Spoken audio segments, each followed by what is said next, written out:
Hercule Poirot sai de férias e, para aproveitar seu merecido descanso, escolhe como destino o Egito. Com um grupo de turistas, ele embarca no navio a vapor Karnak para um cruzeiro pelas misteriosas águas do rio Nilo. Porém, a tranquilidade dessa exótica viagem é subitamente abalada quando uma bela e jovem milionária recém-casada é assassinada em sua cabine. Poirot então se vê obrigado a entrar em ação e descobre que naquele navio cada passageiro é um suspeito em potencial, pois todos eles tinham motivos explícitos ou não para não desejar a felicidade e o bem-estar dessa moça. Pois é, gente, vida de detetive famoso não é fácil não, viu? Publicado em 1937, Morte no Nilo apresenta uma proposta bem diferente de outros romances da Agatha Christie que eu já tive a oportunidade de ler até o momento, pois é notável que aqui a autora dedicou mais tempo para o desenvolvimento de enredo e personagens antes de chegar aos finalmente, que nada mais é do que o crime e sua eventual investigação. Essa mudança de estilo pode ser notada até na própria estrutura da obra, que é dividida em duas partes. Na primeira, com pouco mais de 30 páginas, somos apresentados a um hall de personagens introduzidos através de episódios isolados em ambientes e situações distintas que, a princípio, não parecem possuir grande relevância, mas que, mais à frente no romance, se encaixarão como peças em um quebra-cabeças, característica indissociável da engenhosidade da rainha do crime. A segunda parte já transporta o leitor para o cenário onde se desenvolverá todo o restante da história, o Egito da década de 1930, época em que ainda havia forte influência e ampla circulação de cidadãos britânicos pelo país, apesar de sua independência do Império Britânico em 1922. Aqui, alguns dos personagens introduzidos na primeira parte são reunidos a outros para uma viagem de 373 quilômetros pelo rio Nilo. Nesse ponto, estamos diante de 19 personagens, incluindo o detetive belga Hercule Poirot, que a princípio assume um papel mais observador de seus companheiros de viagem, transitando entre eles enquanto nos familiarizamos com suas características e personalidades. Por conta disso, leitores ávidos por uma narrativa mais objetiva eventualmente podem se sentir entediados ou incomodados com esse amplo espaço dedicado ao desenvolvimento até que o crime e sua investigação efetivamente ocorram praticamente na metade do livro, mas garanto que vale a pena ter paciência. Inclusive, por algum tempo, cheguei até a questionar se era realmente desejo da autora que o leitor soubesse de antemão pela sinopse quem é a vítima nessa história.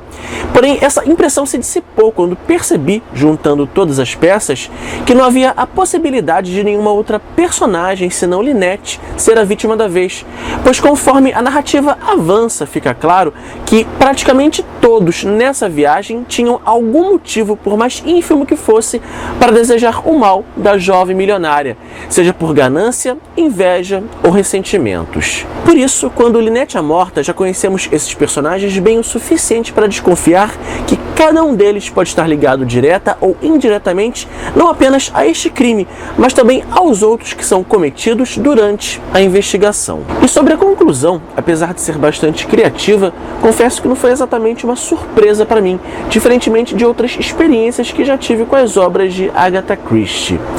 Acredito que isso tenha ocorrido por se tratar de um argumento que já foi inúmeras vezes replicado por outras obras desde então, fazendo com que conceber essa ideia nos dias de hoje seja muito mais fácil do que era na época em que esse livro foi publicado.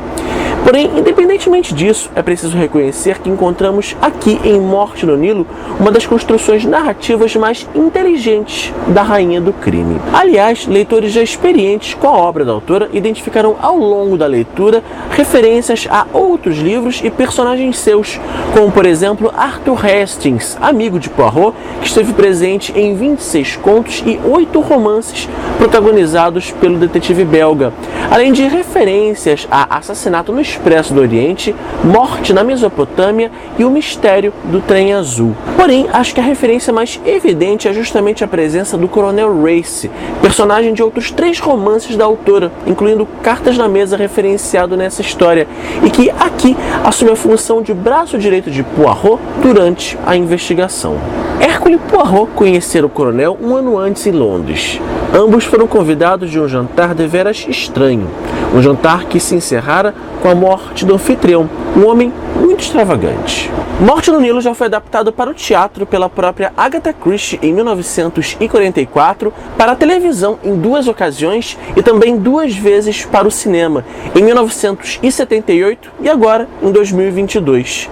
No entanto, nenhuma dessas adaptações se manteve totalmente fiel ao texto original, nem mesmo essa mais recente, apesar de ter visto muitas críticas dizendo exatamente o contrário. O filme, dirigido por Kenneth Branagh, resgata aqui do livro praticamente sem alterações os elementos centrais do crime, talvez por isso passe a impressão de ser uma adaptação fiel. No entanto, alguns detalhes da trama e principalmente os personagens se diferem bastante aqui do romance.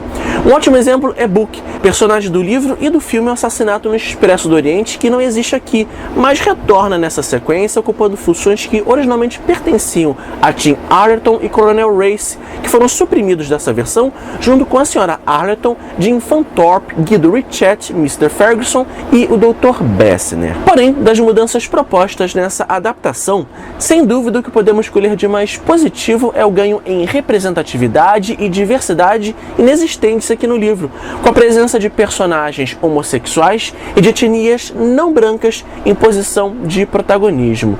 Aliás, cabe alertar aqui a leitores sensíveis que encontramos nesse livro episódios de xenofobia, racismo e machismo, reflexos do consciente coletivo daquele período do século XX. Mas, independentemente dessas questões, tanto o livro quanto o filme proporcionam boas experiências.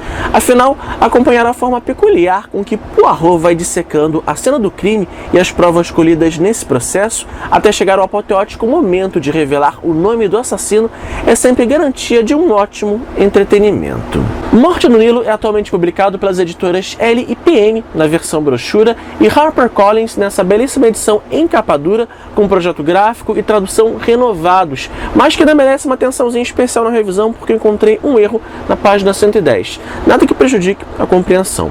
Aqui na descrição do vídeo você vai encontrar um link para adquirir esse livro através do site da Amazon. Lembrando que ao comprar através dele você estará ajudando o canal e desde já eu agradeço. Se você gostou do vídeo, não esqueça de dar aquele joinha, comentar, se inscrever aqui no canal e também de me seguir nas redes sociais. Vejo vocês nos próximos vídeos. Tchau, tchau!